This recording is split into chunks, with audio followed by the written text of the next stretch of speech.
Welcome to this video entitled Chronic Obstructive Pulmonary Disease. Let's begin with a definition. 1. Chronic obstructive pulmonary disease, abbreviated as COPD, is characterized by airflow limitation that is not fully reversible. The airflow limitation is usually both progressive and associated with an abnormal inflammatory response of the lungs to noxious particles or gases. The most common conditions comprising chronic obstructive pulmonary disease are chronic bronchitis and emphysema. 2. Chronic bronchitis is associated with chronic or recurrent excess mucus secretion into the bronchial tree with cough that occurs on most days for at least 3 months of the year for at least 2 consecutive years when other causes of cough have been excluded. 3. Emphysema is defined as abnormal, permanent enlargement of the airspaces distal to the terminal bronchioles, accompanied by destruction of their walls, but without obvious fibrosis. Next we will discuss the pathophysiology of chronic obstructive pulmonary disease. 1. The most common etiology is exposure to environmental tobacco smoke, but other chronic inhalational exposures can also lead to chronic obstructive pulmonary disease.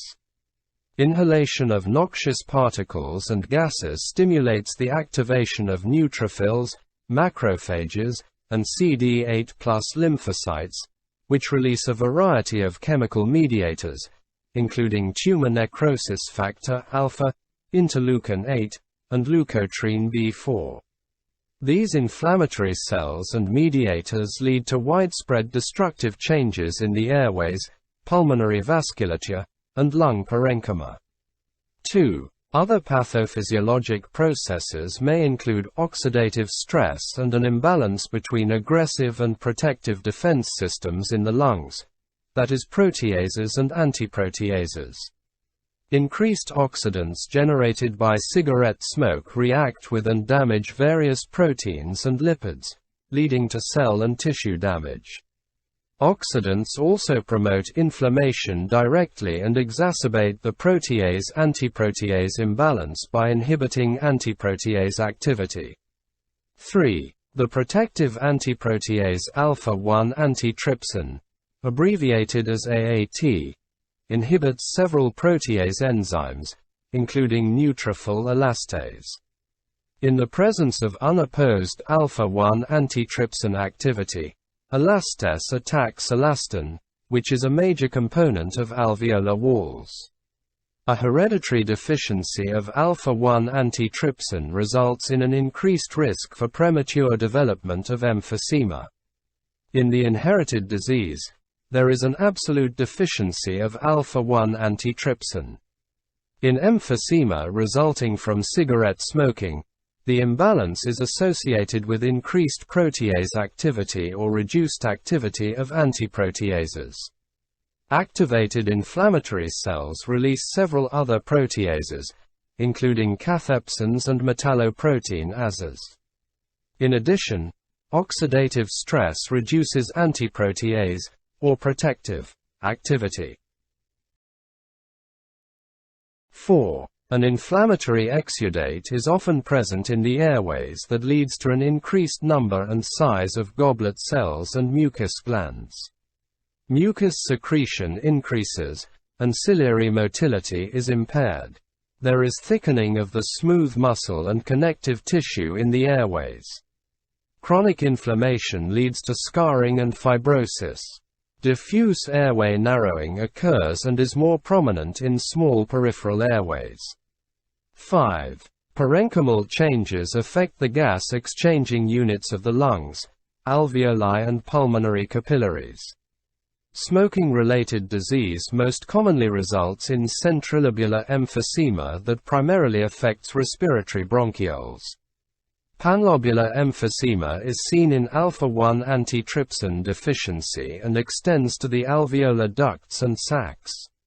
6. Vascular changes include thickening of pulmonary vessels that may lead to endothelial dysfunction of the pulmonary arteries. Later, Structural changes increase pulmonary pressures, especially during exercise. In severe chronic obstructive pulmonary disease, secondary pulmonary hypertension leads to right-sided heart failure, that is cor pulmonale. We will now consider the clinical presentation of chronic obstructive pulmonary disease. 1. Initial symptoms of chronic obstructive pulmonary disease include chronic cough and sputum production. Patients may have these symptoms for several years before dyspnea develops. 2. The physical examination is normal in most patients who present in the milder stages of chronic obstructive pulmonary disease. When airflow limitation becomes severe, patients may have cyanosis of mucosal membranes, development of a barrel chest due to hyperinflation of the lungs, an increased resting respiratory rate, shallow breathing, pursing of the lips during expiration, and use of accessory respiratory muscles. 3. Patients experiencing a chronic obstructive pulmonary disease exacerbation may have worsening dyspnea, increase in sputum volume, or increase in sputum purulence. Other common features of an exacerbation include chest tightness, increased need for bronchodilators, malaise, fatigue, and decreased exercise tolerance. We will now look at the diagnosis of chronic obstructive pulmonary disease.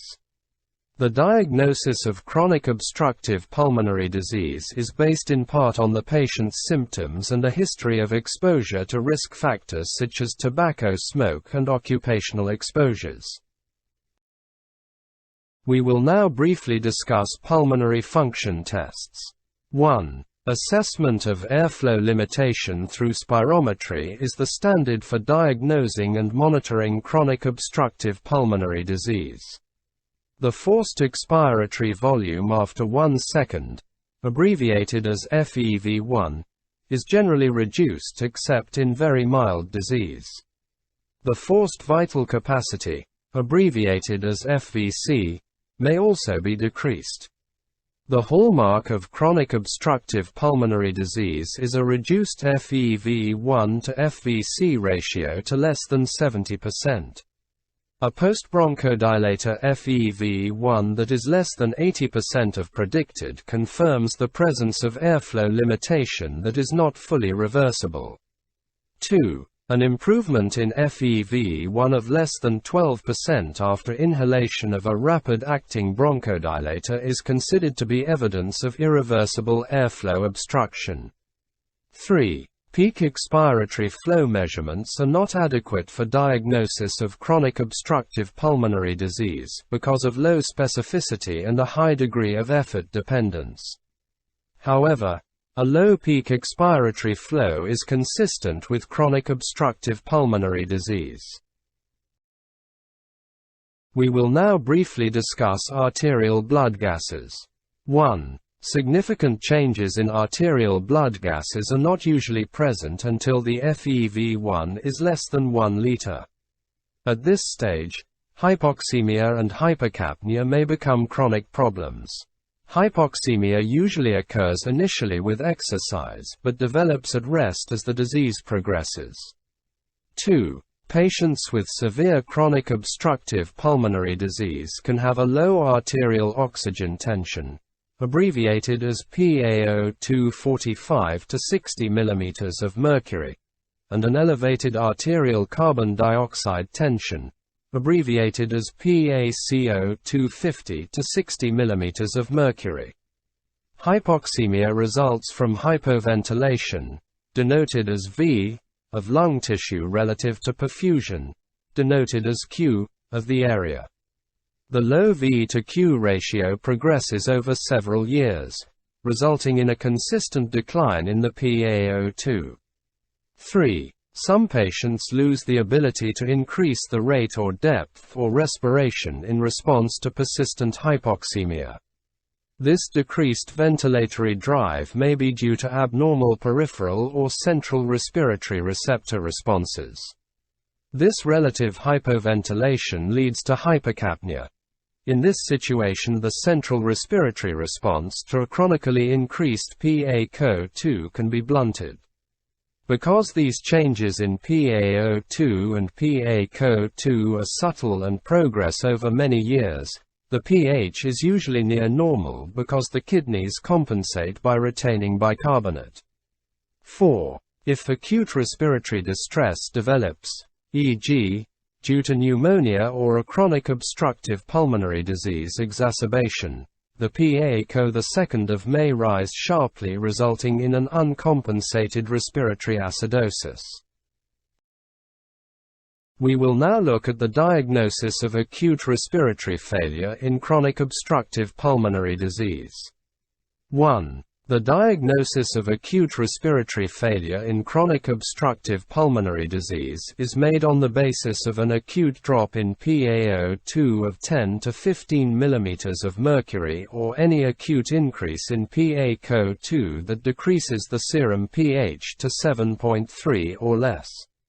2. Additional acute clinical manifestations include restlessness, confusion, tachycardia, diaphoresis, cyanosis, hypotension, irregular breathing, meiosis, and unconsciousness.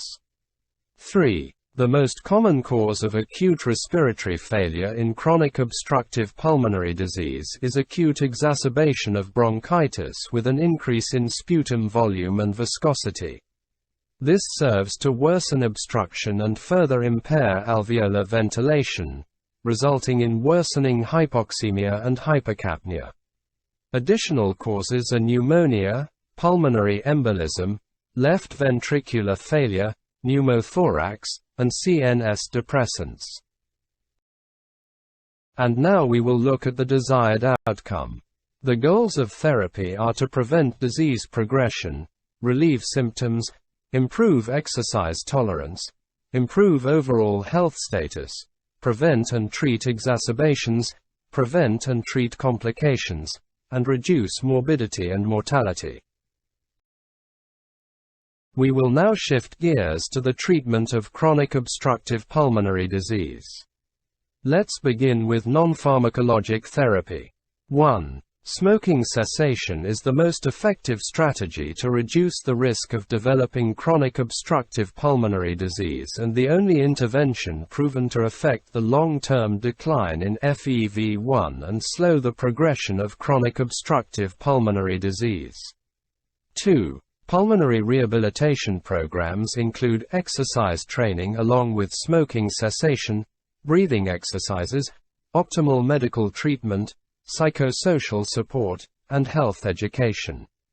Supplemental oxygen, nutritional support, and psychoeducational care, e.g., relaxation, are important adjuncts in a pulmonary rehabilitation program. 3. Annual vaccination with the inactivated intramuscular influenza vaccine is recommended. 4. One dose of the polyvalent pneumococcal vaccine is indicated for patients at any age with chronic obstructive pulmonary disease. Revaccination is recommended for patients older than 65 years if the first vaccination was more than 5 years earlier and the patient was younger than 65 years.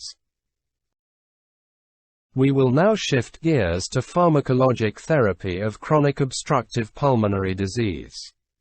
A stepwise approach to managing stable chronic obstructive pulmonary disease based on disease severity is shown in Figure 81.1. Bronchodilators are used to control symptoms. No single pharmacologic class has been proven to provide superior benefit over others, although inhaled therapy is generally preferred. Medication selection is based on likely patient adherence, individual response, and side effects. Medications can be used as needed or on a scheduled basis, and additional therapies should be added in a stepwise manner depending on response and disease severity. Clinical benefits of bronchodilators include increased exercise capacity, decreased air trapping, and relief of symptoms such as dyspnea. However, Significant improvements in pulmonary function measurements such as FEV, the first of may not be observed. And now we will look at sympathomimetics. 1. Beta-2 selective sympathomimetics cause relaxation of bronchial smooth muscle and bronchodilation by stimulating the enzyme adenyl cyclase to increase the formation of cyclic adenosine monophosphate. They may also improve mucociliary clearance. 2. Administration via metered dose inhaler, abbreviated as MDI, or dry powder inhaler, is at least as effective as nebulization therapy and is usually favored for reasons of cost and convenience. Refer to Table 81 in Chapter 80 for a comparison of the available agents. 3. Albuterol, levalbuterol, bitalterol, perbuterol, and terbutaline are the preferred short-acting agents because they have greater beta-2 selectivity and longer durations of action than other short-acting agents, such as isoproterenol, metoprolol, and isoetheren. The inhalation route is preferred to the oral and parenteral routes in terms of both efficacy and adverse effects. Short-acting agents can be used for acute relief of symptoms or on a scheduled basis to prevent or reduce symptoms. The duration of action of short-acting beta-2 agonists is 4 to 6 hours. 4. Formoterol and salmeterol are long-acting inhaled beta-2 agonists that are dosed every 12 hours on a scheduled basis and provide bronchodilation throughout the dosing interval. In 2007, formoterol and arformoterol became available in the United States as nebulized solutions. Long-acting inhaled beta-2 agonists should be considered when patients demonstrate a frequent need for short-acting agents. They are also useful to decrease nocturnal symptoms and improve quality of life. They are not indicated for acute relief of symptoms. Pause the video and carefully scrutinize Figure 81.1 illustrating the recommended therapy of stable chronic obstructive pulmonary disease before advancing to the next slide. And now let's talk about anticholinergics. 1. When given by inhalation, anticholinergic agents produce bronchodilation by competitively inhibiting cholinergic receptors in bronchial smooth muscle. This activity blocks acetylcholine, with the net effect being a reduction in cyclic guanosine monophosphate, which normally acts to constrict bronchial smooth muscle. 2. Ipratropium bromide has a slower onset of action than short-acting beta-2 agonists, that is 15 to 20 minutes versus 5 minutes for albuterol. For this reason, it may be less suitable for as-needed use, but it is often prescribed in this manner. Ipratropium has a more prolonged bronchodilator effect than short-acting beta-2 agonists. Its peak effect occurs in 1.5 to 2 hours and its duration is 4 to 6 hours. The recommended dose via metered dose inhaler is 2 puffs 4 times a day with upward titration often to 24 puffs per day. It is also available as a solution for nebulization. The most frequent patient complaints are dry mouth, nausea, and, occasionally, metallic taste. Because it is poorly absorbed systemically, anticholinergic side effects are uncommon, e.g., blurred vision, urinary retention, nausea, and tachycardia. 3. Tiotropium bromide is a long-acting agent that protects against cholinergic bronchoconstriction for more than 24 hours. Its onset of effect is within 30 minutes with a peak effect in 3 hours. It is delivered via the hand inhaler, a single-load, dry powder, breath-actuated device. The recommended dose is inhalation of the contents of 1 capsule once daily using the hand inhaler inhalation device. Because it acts locally, tiotropium is well tolerated. The most common complaint is dry mouth. Other anticholinergic effects have also been reported. And now let's talk about anticholinergics. 1. When given by inhalation, anticholinergic agents produce bronchodilation by competitively inhibiting cholinergic receptors in bronchial smooth muscle. This activity blocks acetylcholine, with the net effect being a reduction in cyclic guanosine monophosphate, which normally acts to constrict bronchial smooth muscle. 2. Ipratropium bromide has a slower onset of action than short-acting beta-2 agonists, that is 15 to 20 minutes versus 5 minutes for albuterol. For this reason, it may be less suitable for as-needed use, but it is often prescribed in this manner. Ipratropium has a more prolonged bronchodilator effect than short-acting beta-2 agonists. Its peak effect occurs in 1.5 to 2 hours and its duration is 4 to 6 hours. The recommended dose via metered dose inhaler is 2 puffs 4 times a day with upward titration often to 24 puffs per day. It is also available as a solution for nebulization. The most frequent patient complaints are dry mouth, nausea, and, occasionally, metallic taste. Because it is poorly absorbed systemically, anticholinergic side effects are uncommon, e.g., blurred vision, urinary retention, nausea, and tachycardia.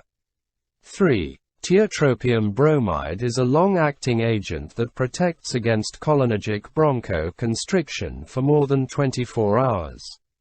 Its onset of effect is within 30 minutes with a peak effect in 3 hours. It is delivered via the hand inhaler, a single-load, dry powder, breath-actuated device. The recommended dose is inhalation of the contents of 1 capsule once daily using the hand inhaler inhalation device. Because it acts locally, tiotropium is well tolerated. The most common complaint is dry mouth. Other anticholinergic effects have also been reported. Next we will discuss methylxanthines. 1.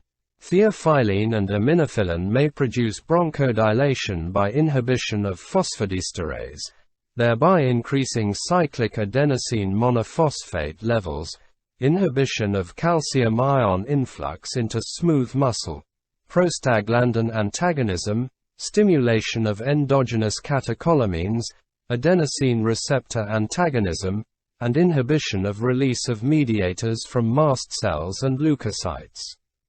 2. Chronic theophylline use in chronic obstructive pulmonary disease has been shown to produce improvements in lung function, including vital capacity and FEV1.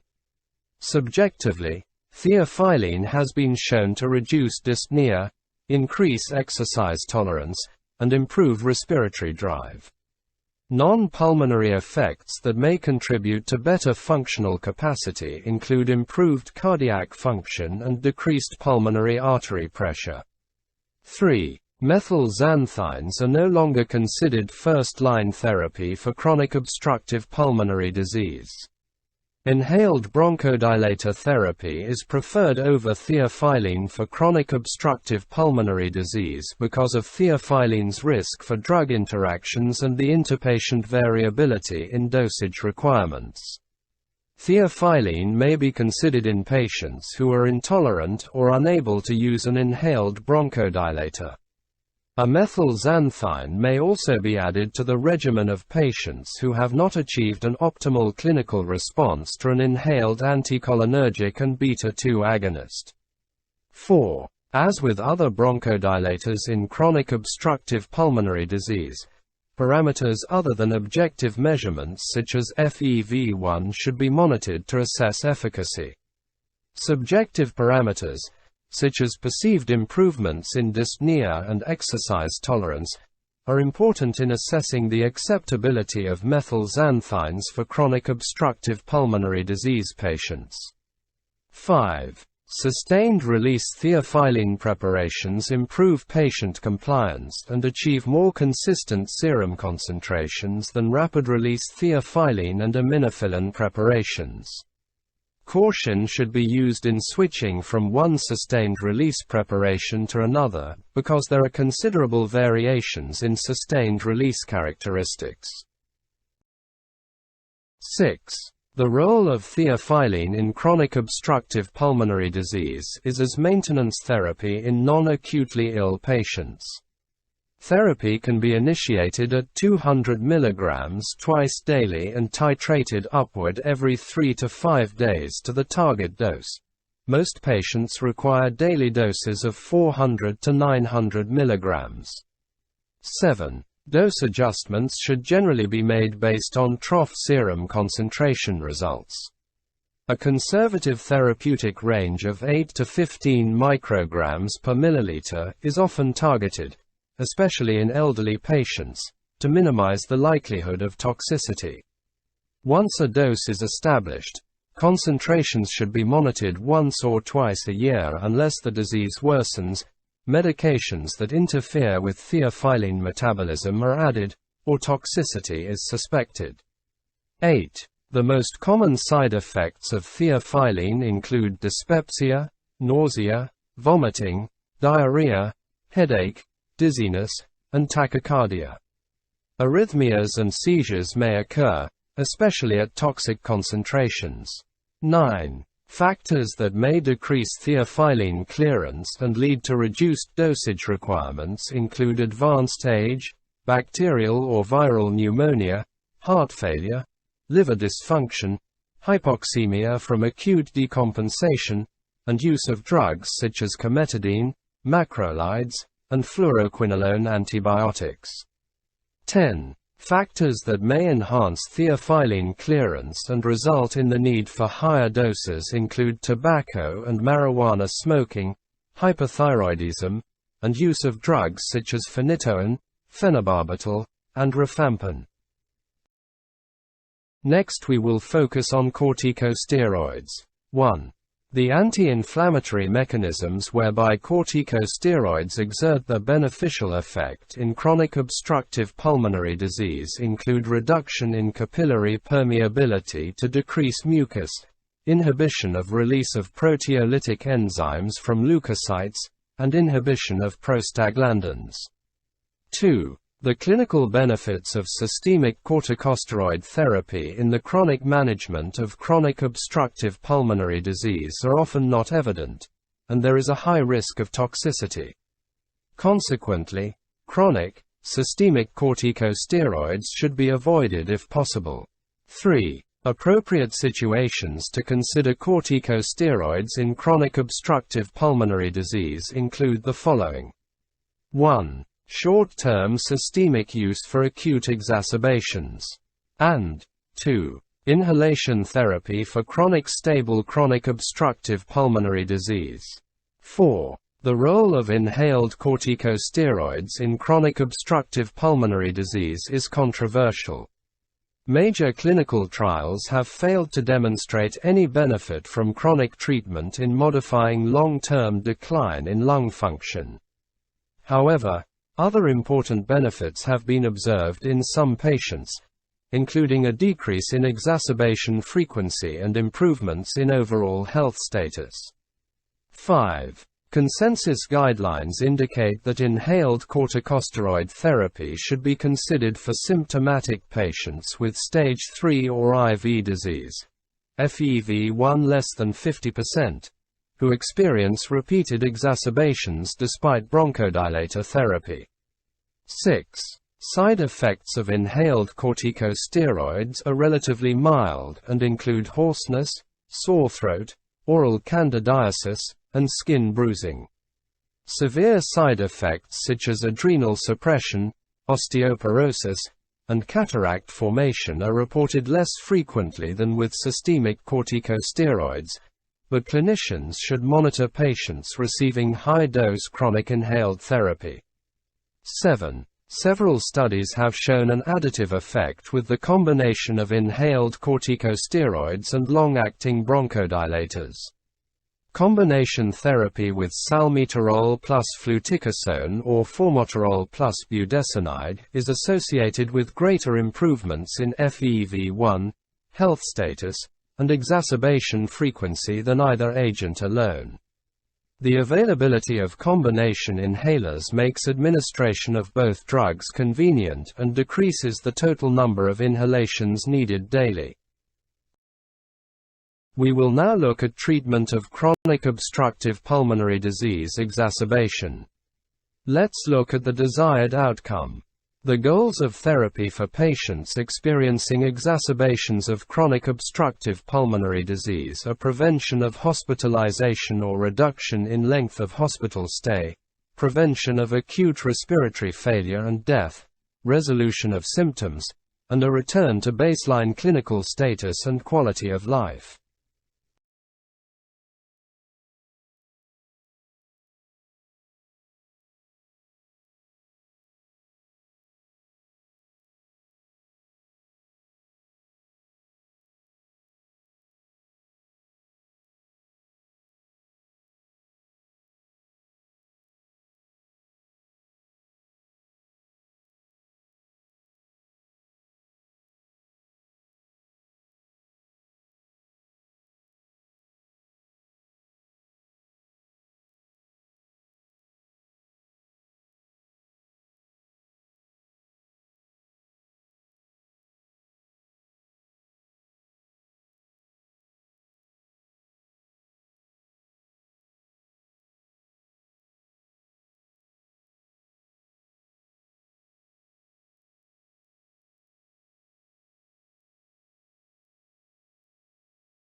We will now look at pharmacologic therapy of chronic obstructive pulmonary disease.